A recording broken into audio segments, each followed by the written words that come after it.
Hello, Booktube. Welcome back to the History Shelf. My name is Peg, and today I originally was going to do just a random video of books I have purchased in the last month or so, month and a half, maybe even 2 months that I haven't shown you yet. But then I realized most of these are all history. Big shocker. And guess what started this month on Booktube, along with World War November, of which I am a co-host. We're going to be reading a ton of books on World War One. So if you haven't checked it out, I will link below to our first live stream event where we talked about it. And you'll find out which memoir we're all reading and that we'll be discussing at the end of the month. There's going to be a lot more. There's going to be several more activities. I think we'll have some reading sprints coming up and stuff like that. But another event that Booktube loves, which doesn't really apply to me because I do it all year long, but that is Nonfiction November. But I figured, you know what? Since the stack of books that I've acquired kind of fits under that umbrella. So why not tag this as a Nonfiction November? I'm not going to say TBR because I'm not going to be reading all of these in November. Hell no. There's way too many. But I know one of them I'll be reading for World War November. So why don't we just start? I mean, I just got a bunch of stuff here. Well, one of these is not nonfiction. But I don't care. It's history, and I'm going to include it. His history, kind of poetry. I'm including it. So let's just start with that one, shall we? So Nonfiction November, and again, just a stack of books, titles that I've been wanting and I've acquired finally, and I'm just happy to get them into my library. This book is the third and final Robert Fagles translation that I have. See if I can get this. See those two right there with those shiny blue and red? That's my Robert Fagles translation of Homer's Odyssey and the Iliad. So, what am I missing? Obviously, I'm missing the Aeneid. So, I wanted to have this version. It's going to go up on that shelf along with those. I know there's been some recent, some new translations of the Aeneid, and I would love to know the community's opinion on who the best translator is. I've enjoyed Robert Fagles's versions. Of course, I don't read these things in the original Greek. I'm not proclaiming to know that I know Greek because I do not. So all I can say is I've enjoyed the Fagles translations. So, but if you think that there's a better one out there or one that you prefer, I'd be curious to know. So let me know in the comments below. But obviously, if you can believe it, I have not read the Aeneid. I've read the Iliad multiple times. I've read the Odyssey a few times, but I've never read the Aeneid. So I'm excited. And it was like $10 on Amazon one day, and I said, you know what? That's the one we're gonna get. So that's what I picked up. Okay, so then I'll show you now. This is the one of the memoirs we were voting on to read for World War November. It was suggested by Tristan at Tristan and the Classics. The description sounded great, along with Tristan's high praise for Edmund Blunden, his writing. So I'm really excited to read this. This is listed under biography literature, but this is Edmund Blunden's Undertones of War. I just got this in the other day. I ordered it from Thrift Books. There's a little like stain on the... I don't care, you know. I was able to get it on Thrift Books for relatively cheap. It's not the one we're going to be reading, but we'll be reading Testament of Youth by Vera Brittain, which I'm very excited for because I've been meaning to read that book. And I recently picked it up for $6. Brand new paperback at Hamilton Book, my bargain book outlet. So I'll just read this to you real quick, what Undertones of War is all about here. In one of the finest memoirs to come out of World War I, poet Edmund Blunden records his devastating experiences in combat. After enlisting at the age of 20, he took part in battles at the Somme, Ypres, and Passchendaele, describing them as, quote, murder, not only to the troops, but to their singing faiths and hopes. End quote. Here are all the horrors of trench warfare, all the absurdity and feeble attempts to make sense of the fighting, all the strangeness of observing war as a writer, of being simultaneously soldier and poet. In steely-eyed prose, as richly elusive as any poetry, Lundon tells of the endurance and despair found among the men of his battalion, including the harrowing acts of bravery that won him the Military Cross. First published in 1928, this volume includes a selection of Lundon'S War Poems, oh great, that unflinchingly juxtapose death in the trenches with the beauty of Flanders' fields. Undertones of War deserves a place on anyone's bookshelf between Siegfried Sassoon's poetry and Robert Graves's Goodbye to All That. Amen. So, can't wait. That one is on my TBR for this month. The next book I picked up, it was to finally close out my collection. I was missing the final volume in this series. We're going to move over to theology for my theology lovers over there, which reminds me I need to get another theology video up soon. I've got some new titles from a variety of sources like InterVarsity Press, Clooney Media, which is a Catholic media, Ignatius Press, which is also Catholic. I am Lutheran or Protestant. You know, I'm not confirmed Lutheran, but I consider myself, I'm definitely in the Protestant camp. But anyway, so I picked this up. I just decided to buy it brand new. I just treat myself. This is volume 5 of Yaroslav Pelikan's Illuminating the Christian Tradition, A History of the Development of Doctrine. This is book 5, Christian Doctrine in Modern Culture Since 1700. This is put out by the University of Chicago Press. Now, the other 4 books I have, they are in the master bedroom on the shelf. So I'm just gonna, after this video, gonna put up the final volume. But it's they all have a similar look, but they're just different colors: red, yellow, green, blue, or yeah, something else. But orange. It's been a week, and it's only Wednesday. However, I don't know when I'm posting this video, so you might see it.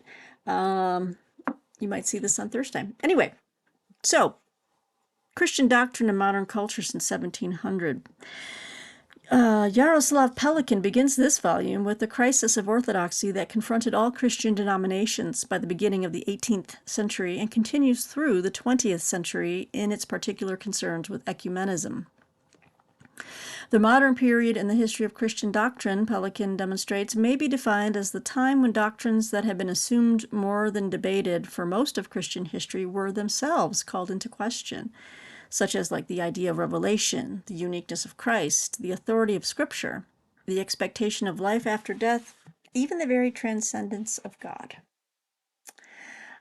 So that is the final volume, and I wanted to get of Yaroslav Pelikan's 5-book series, The Christian Tradition, A History of the Development of Doctrine. What do we have next? So, oh yes, this one is very important, and I want to get to this. I enjoy this writer's histories so much. I've read several of his books. His book on Chernobyl was outstanding, but he has now weighed in. This has been out for a couple months, I think, but I bought it new. I just had to get it. This is from Norton, W.W. Norton. This is The Russo-Ukrainian War, The Return of History by Serhiy Plokhy. I love Serhiy Plokhy. Again, just can't. I love his work. So, sorry for the glare. I'm trying to find a. There we go. So this came out a couple months ago. So let's get into this. Despite repeated warnings from the White House, Russia's invasion of Ukraine in February 2022 shocked the world. I can't believe it's been almost 2 years now. Why did Putin start the war? And why has it unfolded in previously unimaginable ways? Ukrainians have resisted a superior military. The West was united while Russia grows increasingly isolated. Sari Plokhy, a leading historian of Ukraine and the Cold War, offers a definitive account of this conflict, its origins, course, and the already apparent and possible future consequences. Though the current war begins 8 years before the all-out assault, on February 27, 2014, when Russian armed forces seized the building of the Crimean Parliament, the roots of this conflict can be traced back even earlier, to post-Soviet tensions and imperial collapse in the 19th and 20th centuries. Providing a broad historical context and an examination of Ukraine's and Russia's ideas and cultures, as well as domestic and international politics, Plokhy reveals that while this new Cold War was not inevitable, it was predictable. Ukraine, he argues, has remained central to Russia's idea of itself, even as Ukrainians have followed a radically different path. In a new international environment defined by proliferation of nuclear weapons, the disintegration of the post-Cold War international order, and a resurgence of populist nationalism, Ukraine is now more than ever the most volatile fault line between authoritarianism and a democratic Europe. And there's our author. Oh, good old Serhiy. Fantastic. Yeah, he's just been cranking out books lately. He had a book. I haven't gotten to it yet, but I have it. I have almost all of his works. Not all of them, but almost all. His most recent was Atoms and Ashes: A Global History of Nuclear Disasters, and Nuclear Folly: A History of the Cuban Missile Crisis. Great. So I'm looking forward to his latest book. Then we switch over to China. So we get into China. This is from Oxford University Press. I think this might have this came out a couple years ago, but it's been on my list of China books that I really want to get to. China is a country I've been wanting to do a deep dive on now for quite a while, and still trying to figure out how to squeeze in deep dives into my current work schedule and book reviewing work. So it's a struggle, but I mean I want to do some deep dives where I'm just focusing on one thing for a month, or roughly one thing, but definitely a deep dive. And this is The Gate to China: A New History of the People's Republic in Hong Kong by Michael Sheridan. I think I bought this. I might have found a used copy of this, or I think I just bought it new. I can't remember. So yeah, this came out in 2021. It says here, as the U.S. and its allies search for a new China policy, the fall of Hong Kong to authoritarian rule is a stark warning. Indeed, because we have a lot of things obviously going on in the world, and it's quite terrifying. A global financial center, its freedoms formally guaranteed by international treaty, Hong Kong is a unique part of the Chinese nation. But its people have lost the battle for democracy against dictatorship. In The Gate to China, Michael Sheridan, who covered the key events as a foreign correspondent over 3 decades, draws on Chinese archives and memoirs to provide a vivid modern history of the People's Republic and Hong Kong from China's break with Maoism in 1977, its first step to superpower status, to the present. Hong Kong's passage from a British colony to Chinese rule was hailed as a joint diplomatic achievement. Yet Sheridan finds a record of fear and distrust in the private papers of British Premier Margaret Thatcher. Can't let Martine hear that. Contrasting her love of liberty with the traditional realpolitik of her top sinologist who forged the bargain. The book gives a rare Chinese perspective and explains why Deng Xiaoping and Xi Jinping made Hong Kong a test of will. It reveals the tactics and pitfalls of negotiating with the communist state, a subject on which the last 2 governors of Hong Kong share their experience. Hong Kong stood astride 2 great trends in recent world history: the rise of China and the economic transformation of East Asia. Its great port in Chinese culture made it the natural gateway for China to reach a wider world after decades of self-imposed isolation. This led to a new global economic order, which Sheridan traces from its origins in southern China to Beijing's accession to the World Trade Organization and its drive to compete with the West. Oh, and this is what I like right here. Because this is like really heavy on foreign policy writing and foreign policy history. This part, it brings the people into it. It says here, the most eloquent voices here are those of Hong Kong's people, its leaders, its tycoons, It's hard-working families and the young generation who made the fight for freedom a cause that resounds far beyond the South China Sea.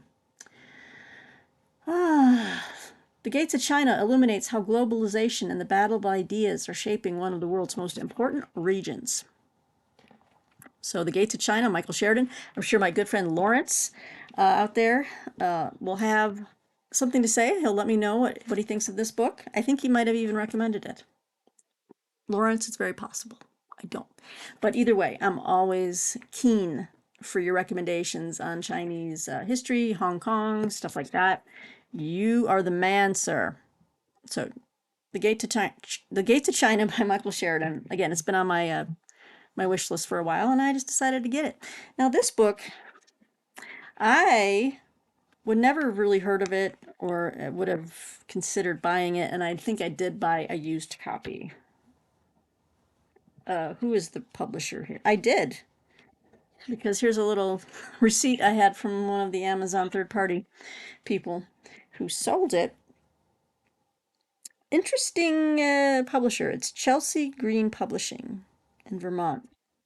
But I first saw this book on another Booktuber's channel. The channel is called Ideas in Hat, I believe, and Ideas in Hat. And he raved about this book, and this guy reads a ton. I mean, I don't even know how he gets through the piles of books. Like, they're heavy. They're heavy, heavy books. If I can remember, I will link his channel down below if you're interested. But he said if he had to recommend one book for anyone to read this year or even next, it's this book, and it's going to be big and heavy and deep. Oil, Power, and War: A Dark History by Matthew Auzanu. Forward by Richard Heinberg. Again, put out by Chelsea Green Publishing. It is in, yeah, this is my little used book sticker there. In Vermont is where the publisher, okay, it's ripping. I'm not going to do that on camera. That is silly. Apologies. Let's get into this here. Oh, yeah, this is a big book. So we're looking at almost 700 pages.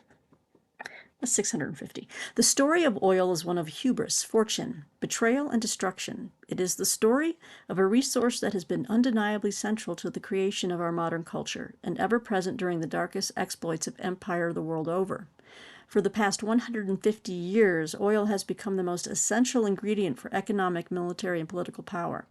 And it has brought us to our present moment, in which political leaders and the fossil fuel industry consider extraordinary and extraordinarily dangerous policy on a world stage marked by shifting power bases. Upending the conventional wisdom by crafting a people's history, award-winning journalist Matthew Auzanu deftly traces how oil became a national and then global addiction, outlines the enormous consequences of that addiction, sheds new light on major historical and contemporary figures, and raises new questions about stories we thought we knew well. What really sparked the oil crises in the 1970s, the shift away from the gold standard at Bretton Woods, or even the financial crash of 2008. How has oil shaped the events that have defined our times? 2 world wars, the Cold War, the Great Depression, ongoing wars in the Middle East, the advent of neoliberalism, and the Great Recession among them. With brutal clarity, Oil, Power, and War exposes the heavy hand oil has had in all of our lives and illustrates how much heavier that hand could get during the increasingly desperate race to control the last of the world's easily and cheaply extractable reserves. Okay, goes into everything here. Roaring 20s, the Teapot Dome scandal.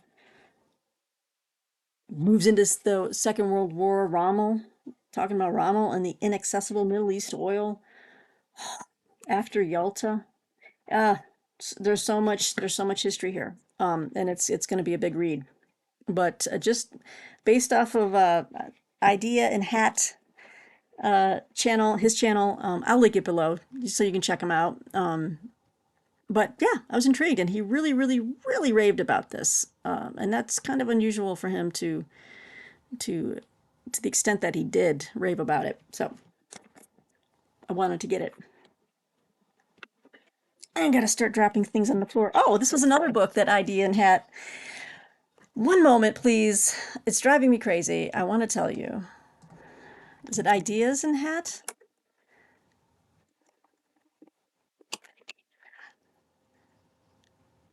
I can't believe I'm not finding. Maybe he changed his name. Um, one moment. I'm like one of those live stream guys. Like, one moment. I've got breaking news coming in. Yeah, and of course my subscription list is not, for some reason on this laptop, it is not alphabetizing.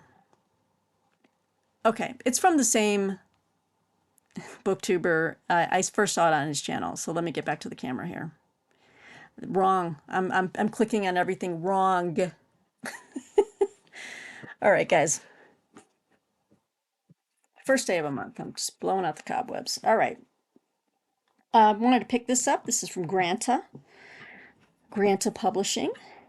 And I think this was actually a gratis copy. So thank you, Granta Publishing. I can't wait to read it. This is Misha Glenny's The Balkans, 1804 to 2012. Nationalism, War, and the Great Powers. Another big chunkster of a read. Put out by Granta Books or Granta Publishing. What do we have here? We've got blurbs on the back.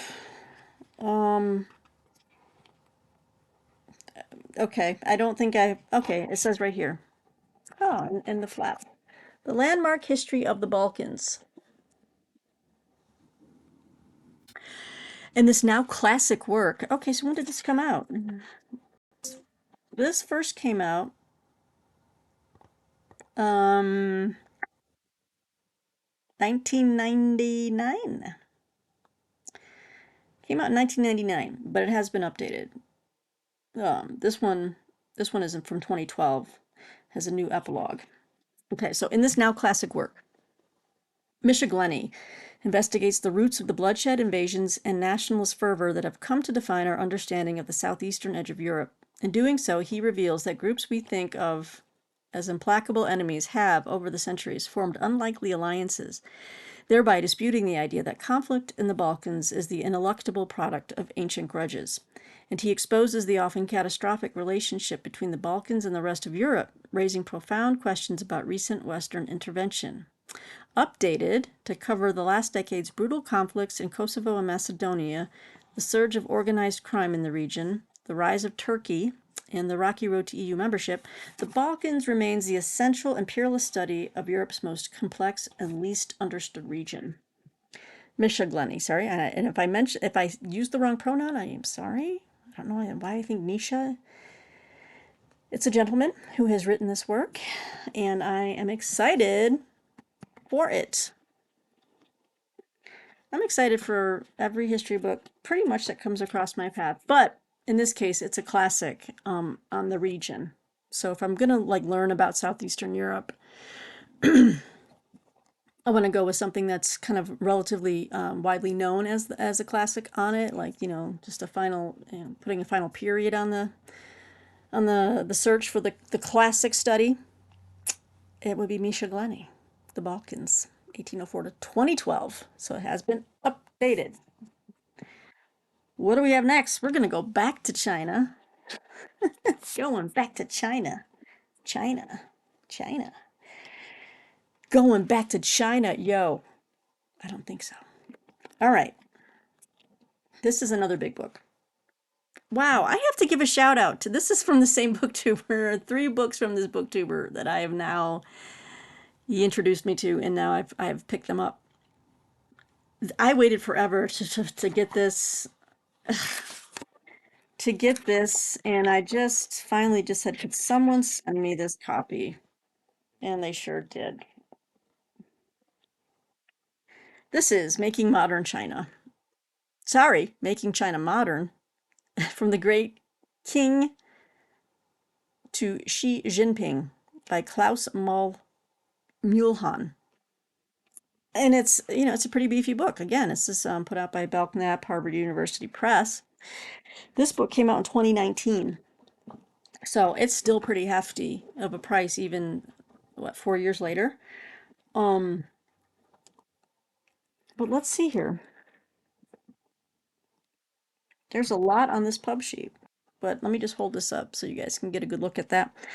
The explosive rise of China in the late 20th and early 21st century is one of the most significant in modern history.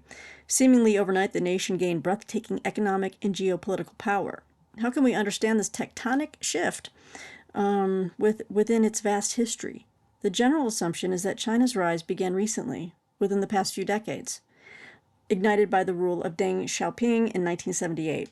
However, historian Klaus Mühlhahn argues that this upward curve began quite some time ago. In Making China Modern, Mühlhahn offers a reconsideration of China's history stretching back to 1644, if you will. If we want to understand a rising China, we should be aware of the history behind it, he says. Mühlhahn's work differs from the standard survey histories of modern China that have been relied upon. Stuck in a Cold War framework, colored by Maoist China, focused in the United States' relationship to China. Instead, Mühlhahn offers a new perspective by foregrounding institutions as a way of understanding China's complex transformation, by examining how society changed through the reorganizations of institutions rather than ideology. Interesting. Mühlhahn opens the history of China to global comparisons. As such, we can better understand the complex dynamics of change that affected every level of society, from population growth and migration to work and the economy. So it's vast. The history is vast. I mean, it begins at the height of I think it's the Qing or the Qing Empire in the 18th century. I forget how you pronounce the Q in Chinese or Mandarin. What is it? Is it a ch or is it a k sound? Don't know. I know how to pronounce Xi Jinping, but I'm not sure what the Q is. I think it might be a hard K sound, king, but I could be wrong. I probably am. Let's see. So he covers a vast amount of the history, and then throughout he demonstrates that the rise of China evolves from how each successive regime, despite revolutions, builds on the institutional strength or corrects the weakness of their predecessors. As a result, state power and capacity expanded. This dynamic legacy of overcoming adversity is apparent today in China's triumphs. Although they're hitting some rocky times now with the economy. I mean, it just seemed not too long ago they were just, they were going to, if you listen to mainstream media, take over the world. But their economy is struggling, and so is Xi Jinping right now. Look out. Okay. But he says here, the dynamic legacy of overcoming adversity is apparent today in China's triumphs, but also in its most worrisome trends. Okay, so got two great big beefy books on China, and one is China in Hong Kong, but this one I've been really wanting for a while. So thanks to the Booktuber, whose channel, I don't think he even says his name in the Booktube videos. I think it's Ideas in Hat is the channel name. Okay. All right, next book I picked up. Yay. A while ago I showed a book I picked up. I've been wanting to get some books on the philosophers who have made the biggest impact in the formation of Western liberal thought. And I showed one of them was Kant, and it was a very big beefy bio on Kant. And it might have also been from this press, but anyway, this is another philosopher I've been wanting to get a really great biography. In this case, it's an intellectual biography, but it's on David Hume. And this is from Cambridge Press. So I picked up Hume, an intellectual biography by James A. Harris. I bought this used, but even used, it was like $25-30. Just because it's just, the topic is so esoteric, if you will.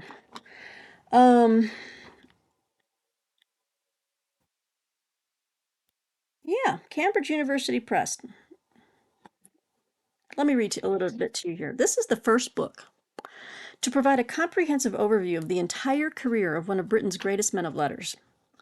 It sets in biographical and historical context all of Hume's works, from a treatise of human nature to the history of England. bringing to light the major influences on the course of Hume's intellectual development and paying careful attention to the differences between the wide variety of literary genres with which Hume experimented. The major events in Hume's life are fully described, but the main focus is on Hume's intentions as a philosophical analyst of human nature, politics, commerce, English history, and religion. Careful attention is paid to Hume's intellectual relations with his contemporaries. The goal is to reveal Hume as a man intensely concerned with the realization of an ideal of open-minded, objective, rigorous, dispassionate dialogue about all the principal questions faced by his age. So just a nice, meaty, intellectual biography on David Hume. So just really happy to have this. I'll put this on my shelf next to Kant. And the next one I need, excuse me, my pen just snapped. The next one I need to pick up is on Hegel. So finally, probably the lightest reading, if you can believe it, probably the lightest reading is a book I picked up secondhand at Second and Charles used bookstore. I have read just about everything that there is on this person in history, but this is one book I don't have. I'm not sure it's going to tell me anything new. It is an older book, so I just needed to fill out my collection on this individual. This was written in 1997, and this is Rasputin, the Saint Who Sinned by Brian Moynihan. It's an older copy. It's from Random House Books. This was for 1997. Here's a nice. There's that guy. That evil dude.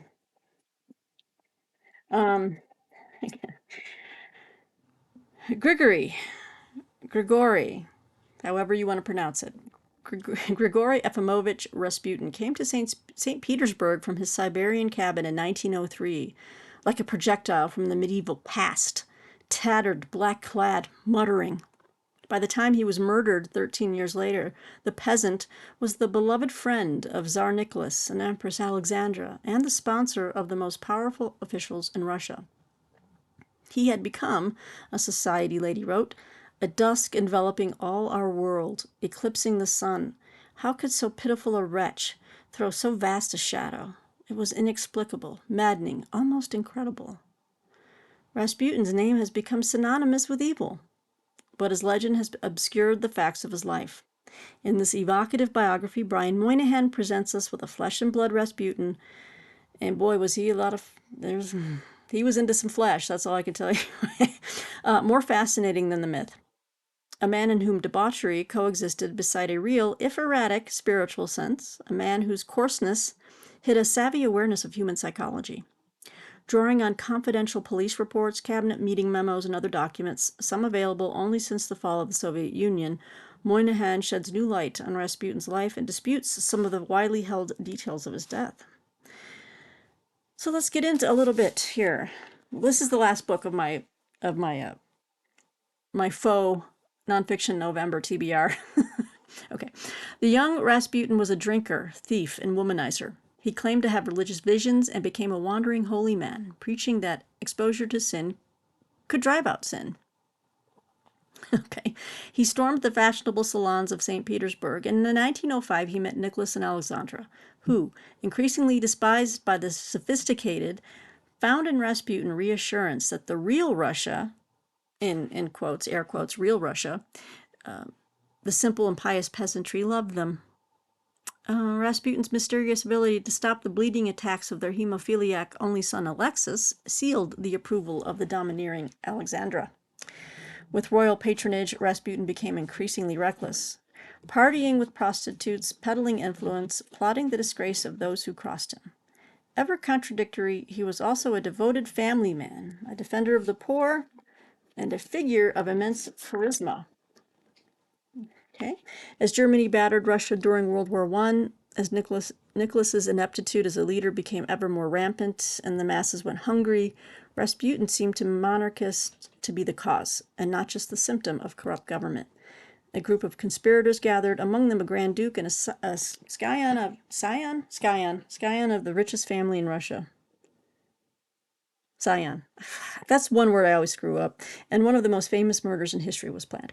Set against the vivid backdrop of pre-revolutionary Russia, Rasputin is a portrait of an age as well as of a man. So, like I said, I've always been intrigued by Rasputin, maybe more so in my 20s and 30s. I don't, again, I don't know what more out. It'll be nice. It'll be nice to just to revisit the history. I haven't read one of my books on Rasputin in a long time, and this is one I haven't read. I'm pretty sure. So, The Saint Who Sinned by Brian Moynihan. Rasputin. Rasputin. Oh, do you see what I did there? Is it a coincidence? Just think about it. I'm being really, really silly, guys. Okay. So that'll wrap up this 35-minute video of some of the new acquisitions here that kind of fit nicely into Nonfiction November. A couple of them I am going to be reading this month. Certainly I'm not going to be reading all of them this month, but I have them and I'm happy to have them, and I will get to them in my good time. So let me know what you think. I'm always happy to hear you guys' input. I always need it. I thrive on it.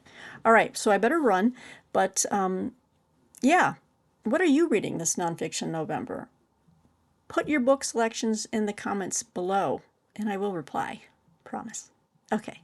Until next time, Booktube, thanks for tuning in. Thanks for liking and subscribing, as always. This is where you find history, and I'll be back. Bye.